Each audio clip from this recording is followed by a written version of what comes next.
পাক তার বান্দাকে সৃষ্টি করেছেন, বান্দাকে পরীক্ষা করবেন, ভয়ের কিছু নাই। এই বিপদের মধ্যে ধৈর্যের সাথে যারা আমরা চলতে পারবো তারাই সফলকামী হয়ে যাবে। সুবহানাল্লাহ। সাহাবায়ে কেরাম তারা কিভাবে বিপদের সম্মুখীন হয়েছেন আর মোকাবেলা কিভাবে করেছেন। হযরত আবু তালহা রাদিয়াল্লাহু তাআলা আনহু, তিনি যখন কাফের তখন এক নারীর প্রেমে পড়েছিলেন। প্রেম বলতে তাকে দেখে পছন্দ হয়েছে, বিয়ে করতে চান। তার নাম হলো উম্মে সুলাইম রাদিয়াল্লাহু তাআলা আনহা। এই উম্মে সুলাইম রাদিয়াল্লাহু তাআলা আনহা, তার ধৈর্য কেমন ছিল।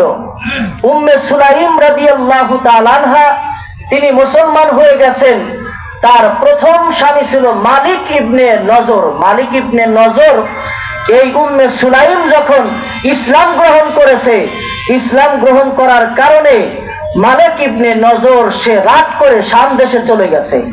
সেখানে গিয়ে সে ইন্তেকাল করেছে, মারা গেছে। আর এদিকে উম্মে সুলাইম রাদিয়াল্লাহু তাআলা আনহা, তিনি মদিনায় হিজরত করে চলে আসছেন। আবু তালহা রাদিয়াল্লাহু তাআলা আনহু, তিনিও মদিনাতে আসছেন। আসার পরে এবার উম্মে সুলাইমকে দেখে পছন্দ হয়েছে, বিবাহের প্রস্তাব দিলেন।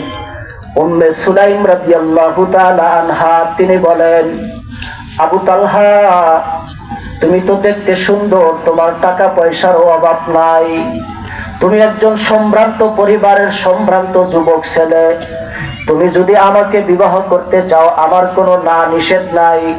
আমি তোমাকে পছন্দ করি, তোমাকে এমন কোন নারী নাই যে তোমাকে অস্বীকার করবে, তোমাকে ফেরত পাঠায় দেবে, এরকম হতে পারে না। তোমার প্রস্তাবে আমি রাজি আছি, তবে তুমি হইলা কাফের আর আমি হইলাম মুসলমান। একজন কাফের আর একজন মুসলমানের সাথে কখনো বিবাহের বন্ধন হতে পারে না। হতে পারে? কখনোই হতে পারে না। তুমি যদি আমাকে বিবাহ করতে চাও তাহলে তুমি শিগগির মুসলমান হয়ে যাও। আরো একটি কথা শুনে রাখো, তুমি যদি আমাকে বিবাহ করো, তোমার মুসলমান হওয়াটাই হলো আমার জন্য মহর। নতুন করে টাকা পয়সা কোনো সোনা দানা দিতে হবে না, তোমার মুসলমান হওয়াটাই হলো আমার জন্য মহর। সুবহানাল্লাহ। আর আজকালে মহরের জন্য, দেন মহরের জন্য কত পারাপারি, 10 লাখ 20 লাখ টাকা কাবিন করে। কাবিন আর মোহর একই জিনিস, আমাদের জেনে রাখতে হবে। কাবিন আর মোহর, অনেকে আমরা জানি বা বুঝি যে কাবিনের টাকা দিতে হয় না, শুধু কাগজে কলমে লেখা থাকলেই হয়। অনেকে মনে করে যে এই টাকা তখনই দিতে হবে যখন বউকে ছেড়ে দিব, তখন, এর আগে আর দিতে হবে না। কিন্তু না, কাবিন আর মোহর এই দুইটা একই জিনিস।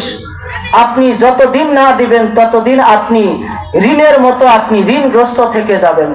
আপনার বিবি আপনাকে আটকায় দিবে হাসরের ময়দানের দিন। এই কাবিনের টাকা না দেওয়া পর্যন্ত আপনি জান্নাতে যেতে পারবেন না। এজন্য মা বোন যারা আছেন, মেয়েদেরকে যারা বিবাহ দেন, অভিভাবক যারা আছেন আর যারা বিবাহ করেন, দুই দলের দুইজনেরই মধ্যম পন্থা অবলম্বন করতে হবে। ছেলের সামর্থ্য অনুযায়ী কাবিনের টাকা চাইতে হবে। আবার মেয়েরা যেন এমন না করে যে 10 লাখ যদি দাও তাহলে তোমার সাথে মাইয়া বিয়ে দিব।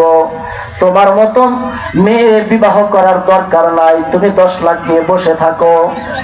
এত চড়া দামে যেই ছেলের দেওয়ার কোনো সামর্থ্য নাই, ওই ছেলের কাছে দাবি করা মানে তার উপরে জুলুম করা। কি বলেন, জুলুম কিনা? এজন্য কাবিনের টাকা মধ্যম পন্থা সামর্থ্য অনুযায়ী দাবি করতে হবে। ভাইরা আমার, এই যে আল্লাহ পাক ধৈর্যের কথা বলেছেন, ধৈর্য ধারণ করতে হবে। হযরত উম্মে সুলাইম রাদিয়াল্লাহু তাআলা আনহা, তিনি বলেন, আমাকে তোমাকে নতুন কোন সোনা দানা বা টাকা পয়সা কোনো কিছুই দিতে হবে না, শুধুমাত্র তুমি ইসলাম গ্রহণ করো, এটাই আমার জন্য মহর। কত সহজ বিবাহ হয়ে গেল। বিবাহ হওয়ার পরে আল্লাহ পাক তাদের গর্ভে একটা সন্তান দান করলেন, নাম রাখলেন উমাইর। আল্লাহ রাসূল এই উমাইরকে লক্ষ্য করে বলতেন, তার সাথে হাসি তামাশা করে বলতেন, এই উমাইরের একটি বিড়াল ছানা ছিল, সে মারা গেছে, একটি পাখি ছিল মারা গেছে। মারা যাওয়ার কারণে এই উমাইর সে অসন্তুষ্টি হয়েছে, মন বেজার করে বসে আছে। আল্লাহ রাসূল তাকে হাসানোর জন্য, তাকে খুশি করার জন্য বললেন, ইয়া উমাইর মা ফাআলা নুগাইর, হে উমাইর তোমার সেই পাখি ছানার কি হয়েছে? এই কথা বলতে ওই উমাইর সে হেসে দিয়েছে। এত সুন্দর একটা ছেলে, উম্মে সুলাইম এবং আবু তালহা রাদিয়াল্লাহু তাআলা আনহুর দুইজনের সন্তান, নাম হলো উমাইর। এই উমাইর হঠাৎ করে একদিন অসুস্থ হয়ে গেলেন। মুফাসসিরিনে কেরামগণ বলেন আরো একটি সন্তান ছিল, তার নাম হলো আব্দুল্লাহ। এই আব্দুল্লাহ এবং উমাইর দুইজনেই অসুস্থ হয়ে গেছেন। দুইজনে